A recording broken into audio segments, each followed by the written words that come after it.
Welcome to episode 131 of Closer Mentality. I'm your host, Julia Mellett. Do you have young kids in sports or showing interest? Do you feel inclined to help coach their teams? If so, this episode is for you. Today, we welcome on Dr. Emily Wright to explain how parents can play an active role in their children's sport experience, as well as how to lay the groundwork for positive mental skills development. Dr. Wright, the oldest of three girls, felt inspired to participate in sports due to her father's football coaching experience. He played football for Towson University before coaching the local high school teams in the area, and his daughters jumped into competitive sport as early as they could. We were trying everything. Like I remember, doing yByeu soccer, and we played baseball. We did karate. So I was entered. Yeah, I ended up getting my black belt. So like we were in all the things. And yeah, it was just like a part of my life really early on. And then obviously as like I got older, I started finding sports that I really enjoyed. So then it ended up being, I loved running. I loved playing basketball. I played a little bit of soccer too. And that's something that I ended up, again, pursuing through high school. And yeah, it was just always kind of just been there. And I like watching sports. So that was another piece. It's just like, yeah, it's kind of just like a built-in part of our lives growing up. I think for me, it was based on personal experience. So like I said, I was a multi-sport athlete growing up. Sport was introduced to me at a very young age. When I got to high school, I wanted to pursue running. So like that was something I was like, okay, by the time I hit like my sophomore year, I thought, okay, I want to do this in college. I want to get to the next level. So I was doing everything you could do physically to make that happen, but my results just weren't showing, or I felt like the results that I was getting was not reflective of the work that I was putting in. And I struggled with this, and I would talk to people about it. And I was always told, okay, you just got to keep training, like keep working, like keep going to your private coach, keep going to your forms coach and working out in the gym. So hindsight being 2020, I didn't end up, first, I didn't end up going to college to run. I struggled a lot. I ended up quitting cross country because, again, at the time I didn't know it, but I was mentally struggling. But I didn't know. So I went to college and took a sports psych class, and I kind of it was eye-opening for me. I realized, whoa, like all the things that I struggled with were not physical. It was all mental. I just didn't have anyone to talk to about it, and no one told me that. So I graduated high school in 2011. It really wasn't, maybe it was getting started, but it really wasn't a thing where we were talking about like, oh, you can train your mind like you train, your physical performance. So, my interest in youth sports really centered on, my own life experience going through it. So I was like, man, had I had someone to talk to, I don't know that it would have changed my trajectory or, what happened, but man, I probably would have enjoyed it more. Maybe I wouldn't have quit, and that was kind of a sad thing, right? Because that was like a big part of my life, but I couldn't handle it and I was miserable. So yeah, I look at it as I got into the youth area because I wanted to be able to give back to kids who may be going through similar mental blocks I did. And knowing that it's like, hey, you don't have to feel like you're flailing out there. Like this is a thing and it's important. It's just as important as any other type of training you're doing. So yeah, just being able to kind of help out in that area. That's kind of why I got into the youth sport range or area. Dr. Wright used her interest in sport to pursue a bachelor's degree in psychology with a minor in kinesiology from Penn State University. It was there that her interest in youth sport psychology, as well as coaching behaviors, was introduced. A master's degree in sport leadership from Miami of Ohio later, and she had solidified herself on a path of youth sports psychological support and coaching development. To better inform her research, she then moved further into the Midwest. I went to Michigan State, and I was in the Institute for the Study of Youth Sports, actually. So that was my background, and that's what, went there for 4 years. And, I focused on youth sports, but actually my main concentration was youth sport parenting. Actually, that's what I did my dissertation in. And that was something I was always interested in, just like the family dynamics. And I found like more on the applied side now. So I'm not doing I'm not doing research or working in the university setting at this point. So I'm doing everything's just applied. I found it's so important. So it's something like, especially when you're working with kids, it's having everyone or understanding the dynamics and knowing that it's like we can't isolate a kid, right? Like, and that was something that was really important. It's like a lot of research tends to do that. We tend to look at the athlete alone and like, okay, how does a lack of confidence affect their performance or their inability to self-regulate affect performance? But then we're not really understanding like they're not functioning in a bubble, right?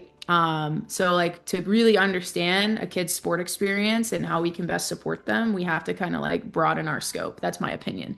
To really understand like, okay, well, what role do parents play in this? That was something I was interested in.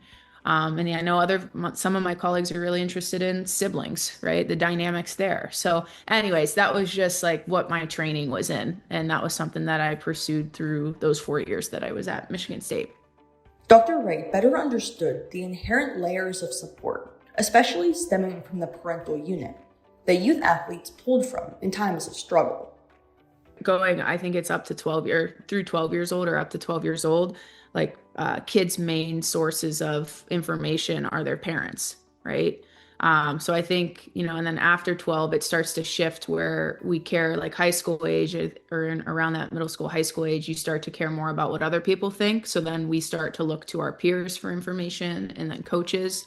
And I'd say that would continue on through college and like professional too. So I think the main difference is parents are a lot more involved and I think held to this like standard of like we look to them more as kids. Like, what does mom and dad think? Or what goals do mom and dad have for me? And if mom and dad say these are the goals, then I'm going to be more likely to say those are my goals and want to pursue that stuff. Whereas I think obviously with development you gain more of like a sense of independence, and then when you're in college and more elite professional, it's like mom and dad aren't really as involved, right? So it's like, okay, we have this independence and we're looking to those significant others like coaches and even ourselves. I think like obviously like I think at that level it's like you don't get to that level without putting in some type of work. I would say I argue both mentally and physically in all areas. So I think they generally have a better understanding of what they need and how they can function. Whereas I think youth are tending to go towards, they're looking to others first. Dr. Wright works predominantly with middle and high school athletes, aiming to enforce and reinforce positive mental skill building. She pulls from support systems like parents to exaggerate the importance of both internally and externally motivated development.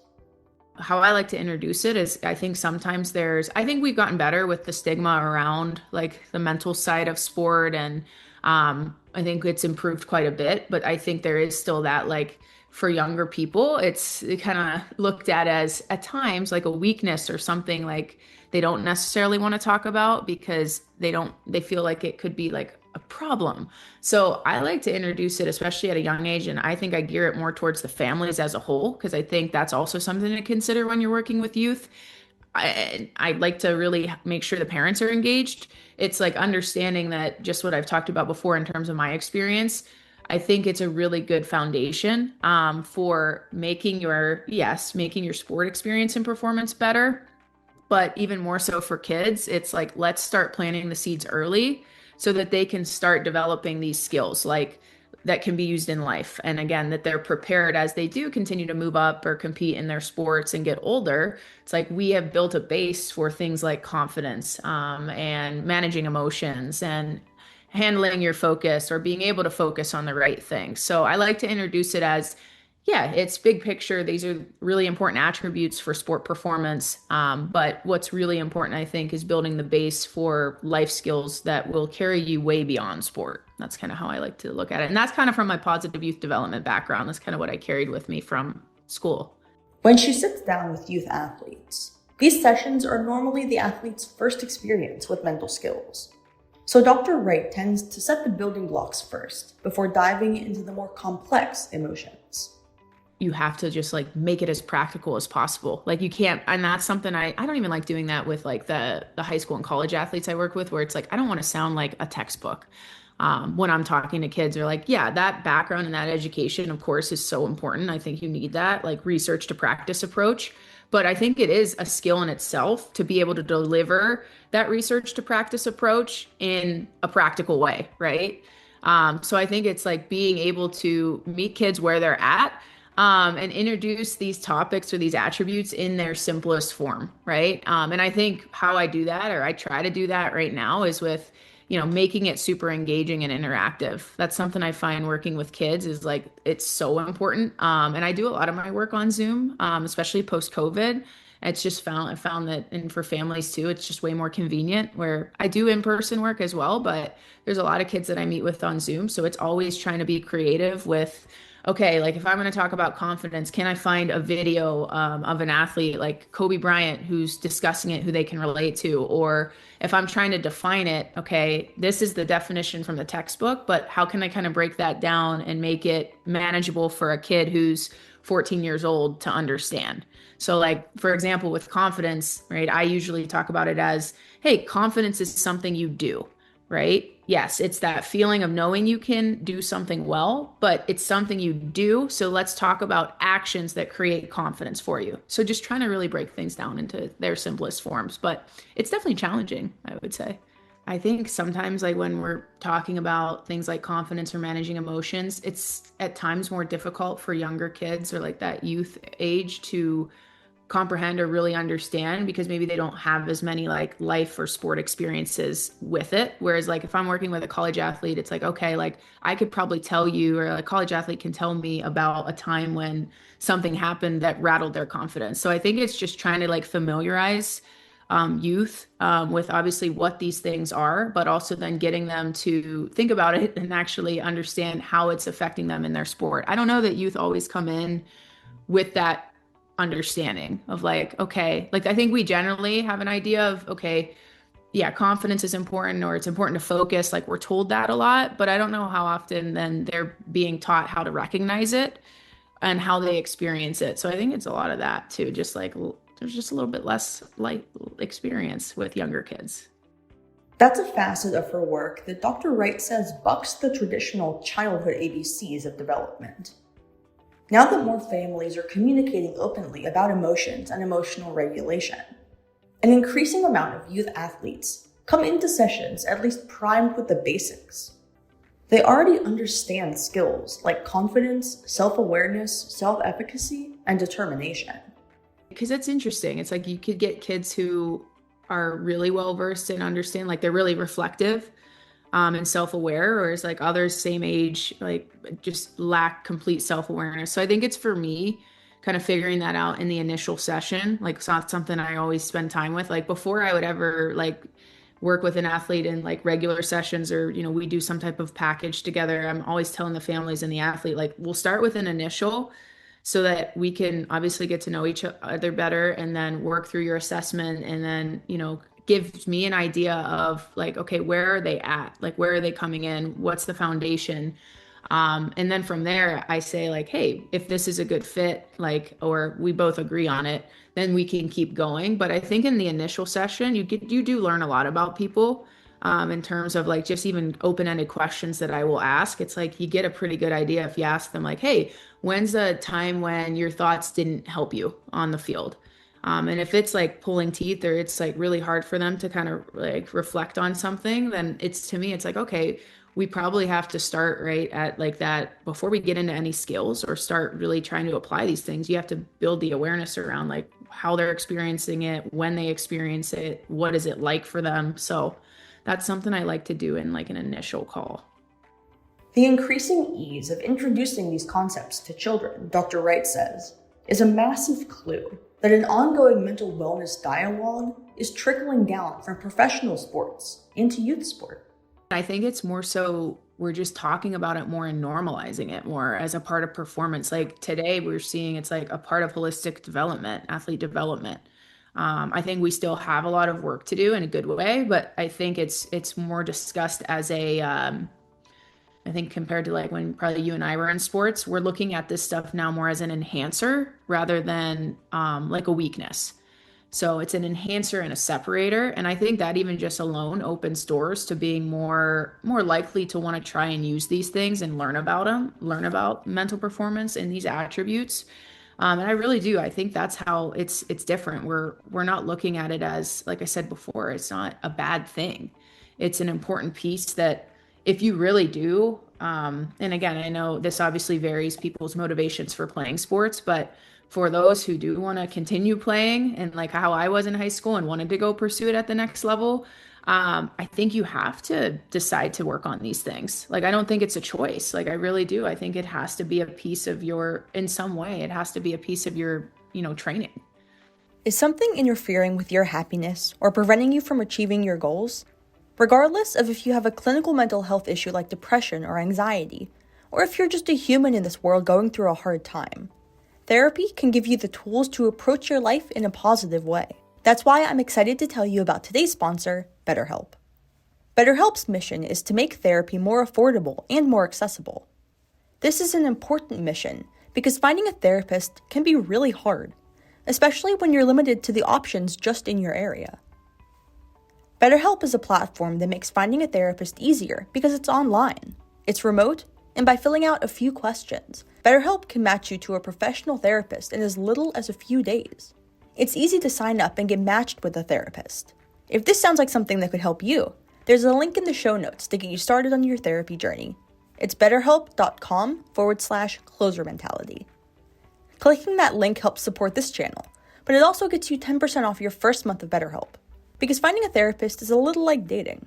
If you don't really fit with the therapist matched with you, it's easy and free to switch therapists without stressing about insurance, who's in your network, or anything like that. So if you're struggling, consider online therapy with BetterHelp. Click the link in the description or visit betterhelp.com/closer mentality. That's BetterHelp, HELP.com/closer mentality. Thanks again to BetterHelp for sponsoring this channel. Did you know that you can purchase audiobooks directly from your favorite local bookstore? With Libro FM, you can pick from more than 325,000 audiobooks, including bestsellers and recommendations from real booksellers. You'll get the same audiobooks at the same price as the largest audiobook company out there, you know the name. But you'll be part of a different story, one that supports your local community.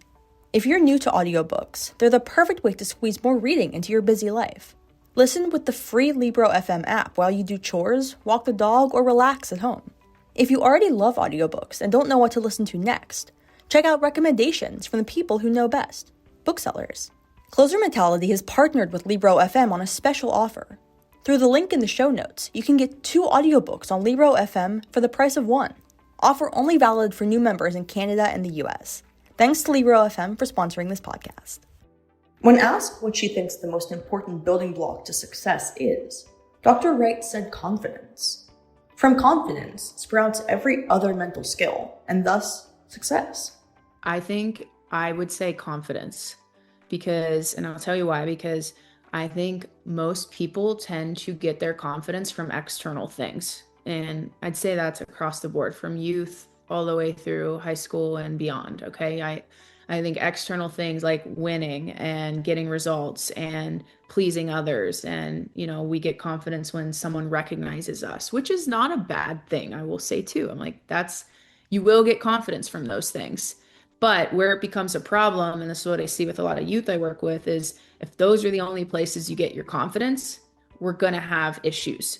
Because then I always say, it's like, well, what if those things aren't happening? And those things very likely will not always happen, right? We're not always going to win. We're not always going to get, accolades, or we're not going to get told we're the best all the time. So if we're not getting those things, where are we getting our confidence?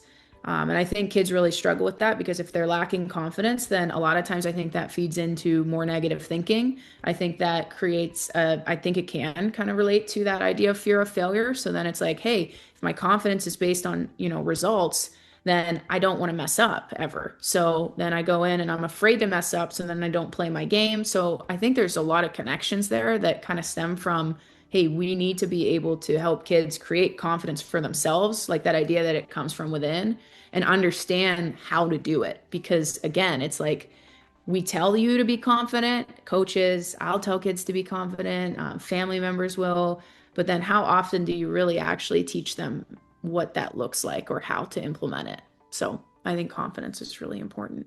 From confidence stems Dr. Wright's second most important mental skill, self-talk. I just did a talk on this yesterday. I'm working with a high school rowing team, and it was a group talk, but we were talking about the idea that your self-talk and your mindset is the foundation of everything we do mentally. And it sounds really, I always say this because I think it sounds so like simple and obvious in conversation. You're like, hey, your self-talk, right? What you think and what you say matters. Everybody can agree to that, I think. But then again, when you're in an environment like a sport environment that just inherently has like pressure and things you can't control and lots going on in the environment, that's stressful, how often do we actually then take control of the self-talk, right? Because again, if you haven't trained it, it's going to be, I would argue it's going to be very unlikely that you're going to be able to gain control of it in a situation where you really need it. So I use self-talk as the foundation of everything with this mental training. And I think about it and I teach it like your thoughts impact how you feel, impacts how you perform, right? So this idea, and I don't mean like I'll tell them, I'm like, it can be like your emotions, like you're frustrated or you're happy or sad, but I'm saying feelings more like, hey, the way you think will impact your confidence levels, will impact what you choose to focus on, will impact how anxious or not you are. Those things are going to interact and they are going to show up in the performance. So it's kind of building that awareness of, hey, here's the process and this is why it's important. And now we have to talk about like, okay, how do we get your thoughts to help you rather than hurt you? And you have to understand that it will take practice.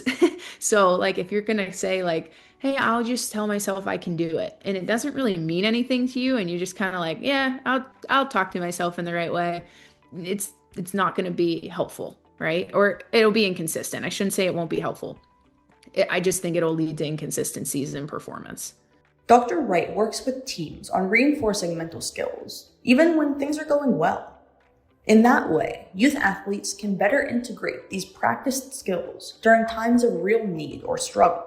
I think that comes through like the level of engagement that they have and like the drive that they have to actually learn about it, like the motivation on their end, because that's what I was saying. It's like, I can teach you all about this stuff and I can tell you it's really important, but until you choose to embrace it, like that to me is the key. And when I think about that, I usually think like when athletes, what I find is that when an athlete goes and takes our content or like our skills out of the session and then, does see a positive effect in their performance, that's the buy-in. And that's hard too, though, because it's not always happening, right? Like I say that too. It's like mental skills they're not a magic wand where it's like, okay, we talked about your self-talk, and then when you go use it, it's going to result in you scoring a goal, right? No. But I think, again, it's how you approach that and how you teach it. It's like, no, it's not going to guarantee your success, but what's the alternative? And I think being able to train these things gives you the best opportunity to be successful.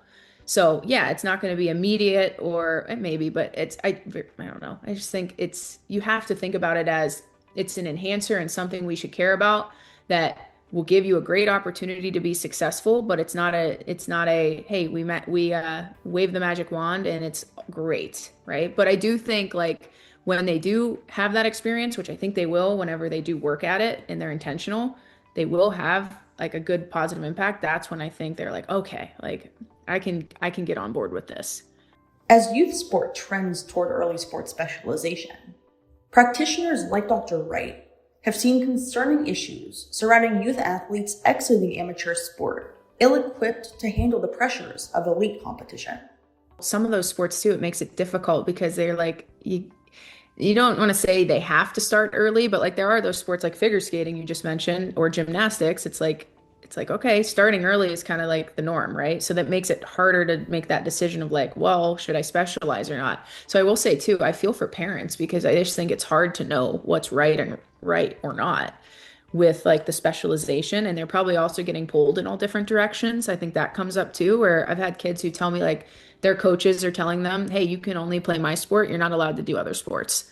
Right. So that's hard too. I just think there's a lot of different voices and opinions, but like the scientific voice and like the research would tell you it isn't necessary to specialize, right? Like it's not something that we should be promoting. Like there's the developmental model of sport participation. It says like we should start with sampling. Then when you get to middle school and high school, you narrow to one or two. And then if you want to, pursue the next thing, it's like you can do that. But it should follow like a progression for development purposes. But I don't know how often we're probably using that type of info for making decisions. They peak too early, and these youth athletes have motivators at times ill aligned toward long term success. Dr. Wright alluded to this trend, standing in direct opposition to the work she does with starry eyed youth athletes. I ask that question all the time now because of like what we're calling now or what we're seeing is like the professionalization of youth sports. I have no idea how it's so difficult, I think, for athletes to function in this sport environment today, youth, because of that, where it's like that college and professionalized nature of sport is totally trickling down into youth sports. And that's scary to me because I think we're seeing a lot more kids like not enjoy it, drop out at earlier ages. I think, and this has been a stat, but it's I think around like 12 or 13. That's when we're seeing a huge dip in sport participation, which is concerning. It's not just about the sport. It's concerning just like generally because we're losing physical activity and kids aren't staying engaged, and there are really good life skills you can gain from sports. So, anyways, I think it's so difficult, and I think there's also a lot of external pressure on kids today. Like I can tell you the kids that I work with, the themes do not, I mean, they don't change much. Like kids are coming in and there's huge concerns with like fear of failure, perfectionism, lack of confidence, I think. And I don't think I think those things are related, because there's a lot of pressure to be the best at everything. And then it's kind of even from a family dynamic perspective, there's a lot of people who have this perspective or perception that it's like the keeping up with the Joneses mentality where, my kid has to be doing everything, or the person next to me has a private coach. And, in order to go play D1 sports or whatever we're doing, we have to do it all too. And we have to keep up. And I think there's a lot of pressure there. Like I've had tennis players, for example, who they'll talk to me about like the expectations that they feel like they have to meet for their families because, hey, mom and dad are putting a lot of money into my sport experience. And I feel like I'm letting them down if I don't figure it out or I don't perform up to a standard. So anyways, that's just an example. But yeah, I think there's a ton of pressure on kids today because of that. And I do think it's difficult to be able to navigate that, especially if you're not really, you don't have have support of like a mental performance coach or someone you can work with or talk to, especially for families and kids who like, that's the dream, right? Or that's the goal, right? To get to that level. Talent is like so hard to predict. And I think that's like where we're running into problems right now with youth sport. Like I said, the professionalization, it's like more is not always better. And even like that idea of specializing in a sport, it's like a lot of parents and families, and I think it's like you have to specialize at a young age in order to get there, right? And I just don't agree with that. I mean, yeah, for some people, yeah, there's like the outliers, right? Like the Tiger Woods and like, but I just think we're like losing the plot. Like it's like we need to focus on the kid, right? And enjoying it and like developing them. But I think sometimes we forget that because we get so tunnel visioned to like, we have to win, we have to get results, we have to be the best. And that's the way to get to the next level. And it's like, I know those things are important. I would never tell a family or athlete that stuff's not important. Yes, you want to win, you want to compete. Yeah, of course. But like, you can't center that as the main focus. Maybe it works out sometimes, but I'd say for the vast majority of time, I don't believe that. So that's something that I think is really interesting right now, like where families are at with like, yeah, just like their decision making towards their kid and their sport experience and at really young ages. Part of Dr. Wright's consultations and workshops is geared at coaching staff. How can this new generation of youth coaches and athletic directors better cater to and prepare their athletes for inevitable bumps in the road?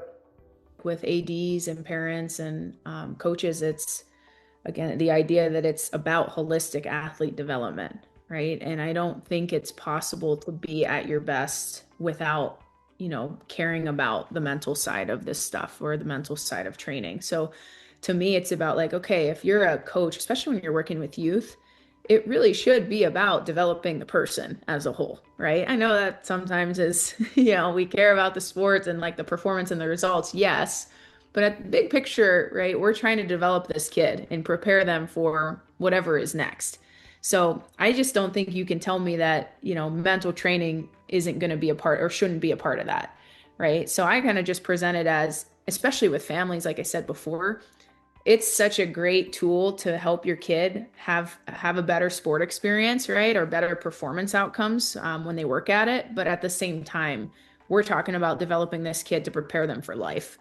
All right. And that to me is always the pitch to an AD or a coach or a parent. And I don't know, the ones that I work with or that I've talked to, they tend to buy into that and believe in that, right? Like, obviously we have different levels of coaching and like, I think in the youth too, it's hard because, you get people with experience more or less. So I'm not saying it's perfect, right? The buy-in, but I do think that's how I like to present it as, hey, this is holistic athlete development. We got to care about it. Are you an athlete rehabbing from an injury? Are you a coach or athletic trainer seeking additional support for your injured athlete toolkits? KT Tape has exactly what you need. KT Tape is a rehabilitation tape that helps stabilize and compress sensitive areas of the body during exercise. Apply KT Tape to an area either in pain or in recovery and feel the difference. KT Tape is comfortable, stable, and long-wearing. There's tape for all modes of action, from gentle, which is safe for easy activity and everyday use, to pro extreme, for athletes in moderate to high-impact exercise. KT Tape makes water-resistant tape as well for a more adaptable rehabilitation implementation. KT Tape caters to lifelong athletes and focuses on reducing muscle soreness for all users when worn during exercise and up to 48 hours post. Are you an athlete in need of prescription sports goggles or sunglasses? Today's final sponsor may have just the solution for you. A Sight for Sport Eyes was created when founder Shannon Knight saw a niche that was perpetually going unfulfilled. A Sight for Sport Eyes grew out of a need for education surrounding the impact of sport-related eye injuries and their lasting repercussions. A Sight for Sport Eyes runs like a regular optical practice, not an e-commerce store. Their goal is to give you the same high-quality service and name-brand lenses made by the best optical laboratories in the country, geared specifically for athletes and athletic use cases. If you need new lenses or frames, A Sight for Sport Eyes is the perfect place to get them.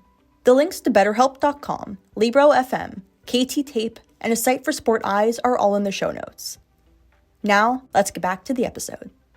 Dr. Wright's work with IMG Academy in Bradenton, Florida, allowed her hands-on experience assessing youth athletes.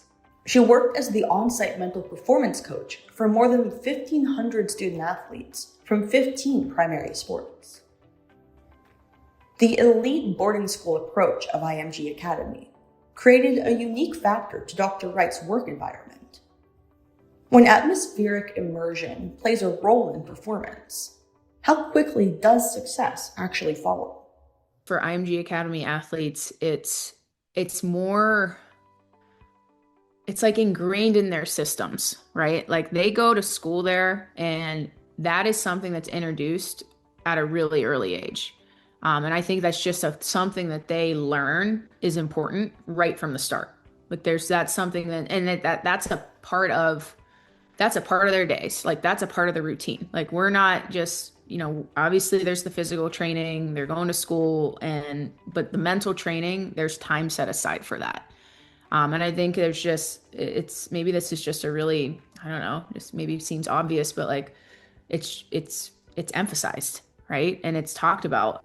So they're being exposed to it, I think maybe more so or more often than maybe what we'd call like your amateur athlete or, someone who's maybe not in that environment, right? So like, cause IMG, they do emphasize the whole athlete, right? Like it's about the sport performance, but they're doing things for mental. They're focusing on nutrition and fueling, their strength and conditioning. So I just think these kids have more of just the foundations of like all the pieces of the puzzle that are important for being a great athlete and also a great person. When the route to success is so structured and timed out, when student athletes are eating, sleeping, breathing their sports, Dr. Wright worries that there really isn't an option to fail or to learn resilience in the face of it.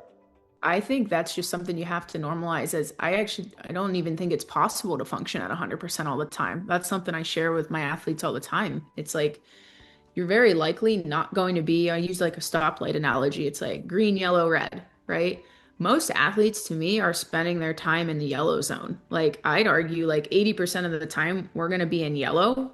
We're not spending a ton of time in green at like that 90, 100% range, right? And that's okay. I think it's normalizing that like you're not always going to have 100% effort. You can give 100%, I don't want to say 100%. You can give your best effort, but knowing that like sometimes that's not going, sometimes the best that day is like 50%, right? And to me, my big thing I push with athletes in that area when we're thinking about being at like an effort level is if you're at 50% that day, I'm okay with it as long as you find a way to max out the 50%, right? But if you're falling below that and you're at 50 and you're giving 25, then that to me is not acceptable. Or I shouldn't say not acceptable, but I think we can do some work there, right? So I think it's normalizing that you're not going to be at 100% all the time, or very rarely will you be there, and that's okay.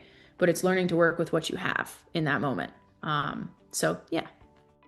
Take a second to reflect on your own sport experience. Maybe you're a current athlete. Maybe you're striving toward further success. Maybe you haven't stepped on a court or a field in a decade, but see the mental skills you've learned materializing in other more subtle ways throughout your day. How do you feel about the effort you're putting toward your personal and professional goals? Are you in a green light phase? Maybe you're maintaining a steady yellow. Or is your work illuminated by red light? What tools can you use within yourself to get back to green or even yellow? If you're looking for further answers, click the links in the show notes to engage with our sponsors like BetterHelp to embark on your therapy journey. If you'd like to hear Dr. Wright and I's full interview, the link to that is also in the show notes. Thanks so much for listening to episode 131 of Closer Mentality. As always, I'm your host, Julia Mellett. See you next week.